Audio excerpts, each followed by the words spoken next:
The question is, does the government believe it is appropriate to log in national parks or areas that are supposed to become national parks?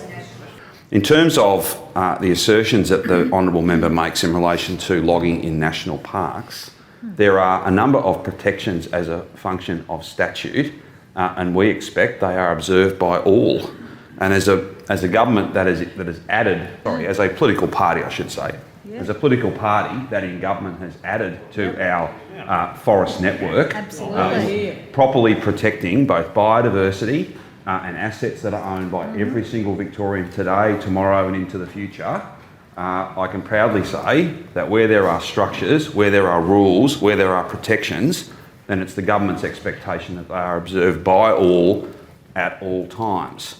I don't want to quarrel with the member for Melbourne, but I think her characterisation of what has or has not occurred in the Wombat State Forest is not accurate. As the Premier knows, most native forest logging in Victoria is done simply to make cheap photocopy paper.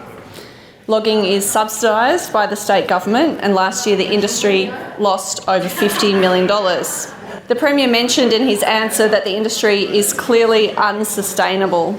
Shouldn't we now admit that we shouldn't be making paper out of endangered species habitat?